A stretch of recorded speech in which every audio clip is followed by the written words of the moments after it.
Now, as I do most days, I was perusing the internet, looking for cool car stories to write about, and I noticed this, a Holden wagon for sale. Who's not clicking on that? It's objectively cool, right?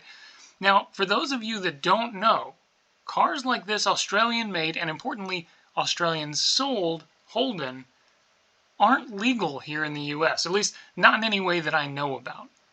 They were never sold here in the US, and so the US government requires that they're either outfitted to meet federal safety standards, a process that's prohibitively expensive, or that they have to be at least 25 years old. Now, it's important to note that some people have brought cars like this into the country, and people who do that risk the government finding out and coming and seizing the car, and more often than not, destroying the car. And they're just stuck. They're out a car. They don't have anything that they can do about it. Now, there are some exceptions, other ways to get cars into the country legally, but it really doesn't apply to these cars. So let's move on from that. What this is basically a wagon with a Corvette V8 under the hood. Now, a company named Holden is owned by GM. They never sold them here in the US. We got something close called the Pontiac G8 GT. But it never came in this wagon form here on the left, and it certainly never came in this ute, or kind of like El Camino form that we see on the right there.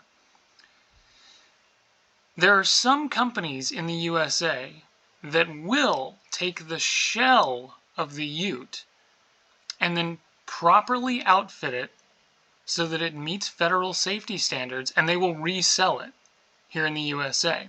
And we'll come back to that in just a moment. But it's important to note that every single one of those cars that is legal here in the US is left-hand drive. That's very important. Now that you know that, you might understand why I was so stoked to see not just one, but multiple Holden vehicles like this that are right-hand drive up for sale. Now, I'm not going to buy them, but it's cool nevertheless, right? And let's be clear, this description says that this is, as you can see, a 2011 Holden HSV R8 Club Sport wagon. The description goes even further. Number 46 out of 80 built, one of 13 in Phantom Black. So they're not talking about a pieced together Pontiac or a chassis that got brought over and has a lot of Chevrolet parts in it necessarily. They're talking about a real Holden from Australia. So I decided to write about this with my job at Car Scoops. And in fact, just to make sure that I wasn't pumping up a car that is illegal here, I reached out to the seller. And here is a word-for-word description of the conversation we had. I said, "Hey Kelly, I'm Rivers, a journalist with Car Scoops. I'd love to feature the car. It's wicked cool," which, let's be clear, I'm right. Look what he writes back. "Man, you just missed out. Someone just did this car. You can still do it if you want, though." I didn't know what he meant, but that's what he said. And he sent me all of these photographs of multiple Holden utes.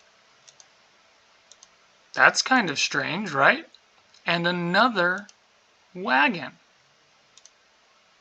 He says, "I have a few."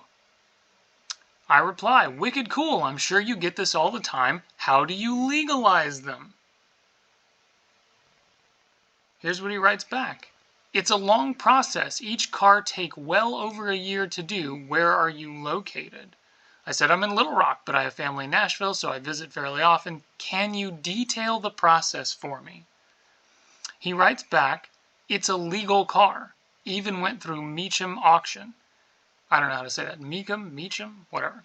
"There's a clean title and is daily driven." And I thought, that's interesting. This message kind of jogged my memory to another one of his comments. Remember how early on he said, "Someone just did this car? You can still do it if you want, though?" Well, it turns out he was talking about my colleague at Car Scoops, Brad Anderson, who wrote this story back in October. Now, it's interesting that Brad doesn't highlight the questionable legality of this car, but that's probably because it really is listed at Meacham. Take a look at this. So it really was up for sale at this auction house. But notice this part, the bid goes on there in the top right hand corner. That means that it didn't sell. So Kelly's claim that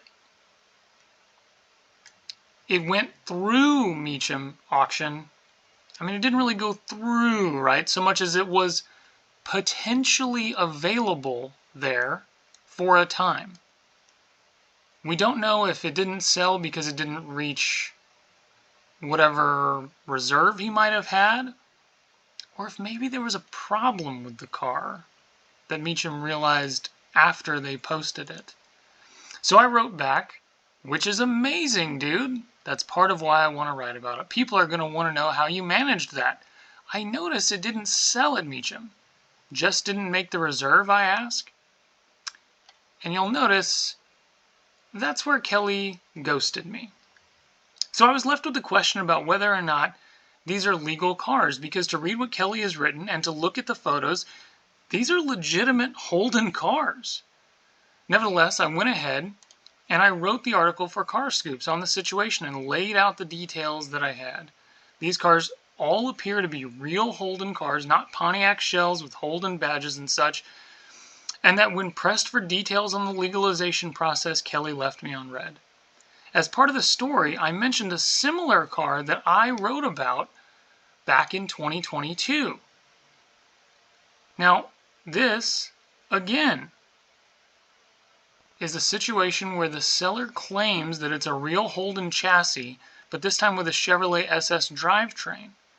And you'll notice if we scroll through here and look at some of the comments, this is a right-hand drive Australian spec Holden Ute that's registered in Tennessee as a 2015 Chevrolet Caprice with a specially constructed title.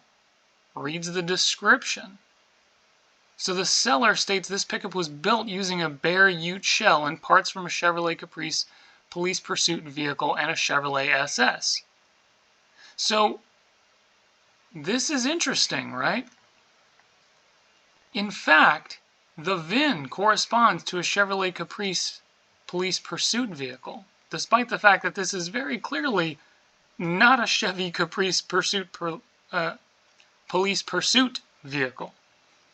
Now remember how I said earlier that some companies in the U.S. will create examples of the Holden Ute that were originally, either put together Pontiacs or they are real shells, but now they've been converted to left-hand drive. An owner of one of those companies popped up in the comment section of this, in this exact auction, to talk about this. Notice what he says here. As the owner of left-hand Utes, we convert to left-hand drive due to DOT laws because right-hand drive Holdens are not crash tested certified to USA rules to 25-year importation. As I see it, this Ute is circumventing import laws by changing VINs with a USA Holden vehicle. Buyers beware.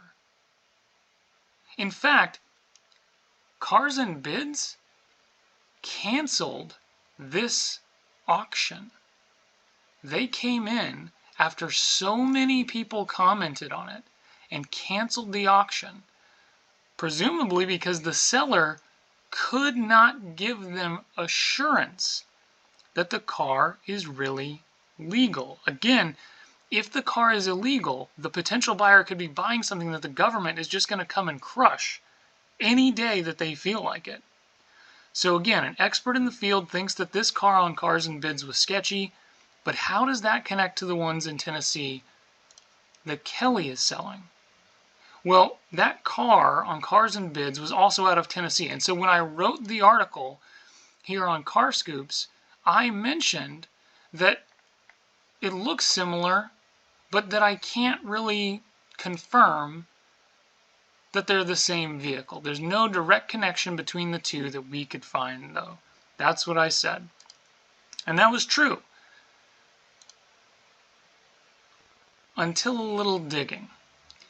You'll notice, if you look at Kelly's Facebook page, his online profile, that you can see his listings, things he's sold in the past, Kelly's listings. And if you scroll down here and look at this one, with 60,000 miles sold for $36,000, it's interesting.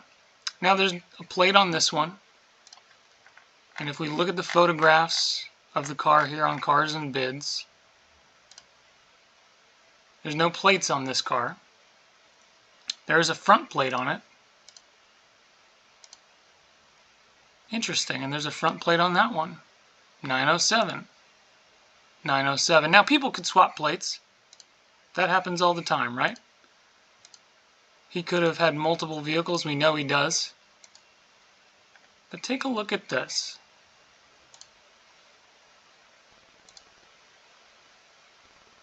Tell me that those are different photos. They're not. So where does this leave us? Well, it appears as though Kelly Metzmaker is selling Holdens that are illegal here in the USA. We appear to have clear evidence linking him to a sketchy attempted sale on Cars and Bids that got shut down. And you might ask yourself, Rivers, why do you care? Don't snitch on someone who's bringing a cool car to the USA. And frankly, I love that these cars are here and would love to see one and drive one. But here's the problem I have. If these cars are illegal, then anyone selling them and claiming that they're legit is selling a potential ticking time bomb that could result in the buyer being out tens of thousands of dollars with no recourse. Of course, again, maybe somehow these are legit. I would love that. But if that's the truth, then why won't Kelly describe the process? He would be breaking new ground. So in the meantime, I have emails out to the government of Tennessee and to Metzmaker Auctions to get more details. And Kelly can write me back anytime. As I learn more, I'll update you here. Thanks for watching.